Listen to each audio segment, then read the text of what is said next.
কবর আখিরাতের প্রথম মঞ্জিল।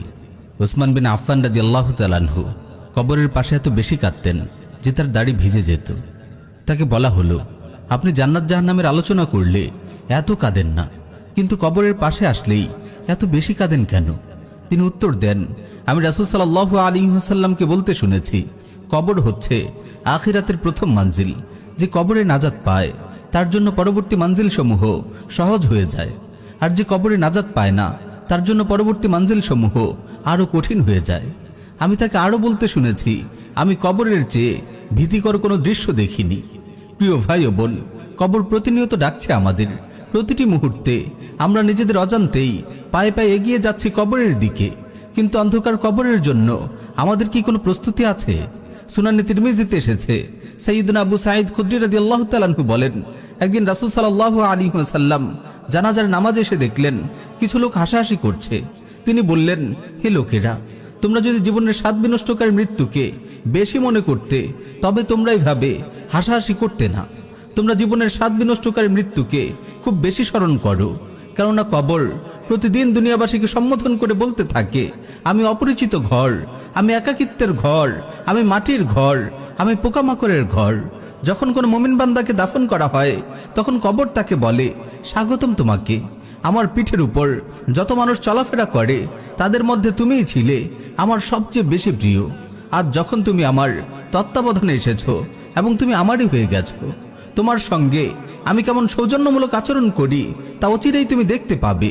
এরপর দৃষ্টি যতদূর যায় ততদূর পর্যন্ত কবর তার জন্য বিস্তৃত হয়ে যায় এবং জান্নাতের দিকে তার একটি দরজা খুলে দেওয়া হয়।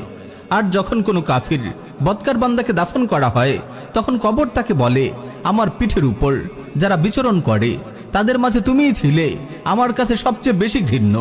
আজ যখন তুমি আমার কবজায় এসেছো, আমার কাছে চলে এসেছো, তোমার সঙ্গে আমি কেমন আচরণ করি তা অচিরেই দেখতে পাবে। এই বলে কবর তাকে চাপ দেয়, এতে করে তার পাঁজরের হাড়গুলো একটি আরেকটির মধ্যে ঢুকে যায়। সাইয়্যিদুনা আবু সাঈদ খুদরি রাদিয়াল্লাহু তাআলা আনহু বলেন, এখানে এসে রাসূল সাল্লাল্লাহু আলাইহি ওয়াসাল্লাম তার এক হাতের আঙ্গুল আরেক হাতের আঙ্গুলে ঢুকিয়ে দেখালেন। এরপর বললেন, তার জন্য ৭০টি বিরাট বিরাট সাপ নিযুক্ত করে দেয়া হয়। এর একটিও যদি দুনিয়ায় নিঃশ্বাস ফেলে তবে দুনিয়া যতদিন বাকি থাকবে ততদিন পর্যন্ত আর তাতে কিছুই উৎপন্ন হবে না।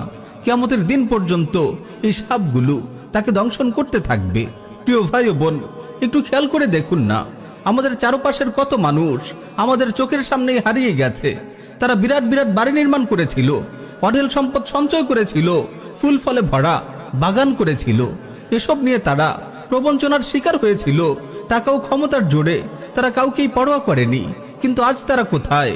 তারা আজ অন্ধকার মাটির গর্তে পোকামাকড়ের খাদ্য। আমাদের সালাফগণ সবসময় কবরের কথা ভাবতেন, কারণ কবরের স্মরণ আমাদেরকে আখিরাতের কথা মনে করিয়ে দেয়, আল্লাহর সামনে দাঁড়ানোর কথা স্মরণ করিয়ে দেয়।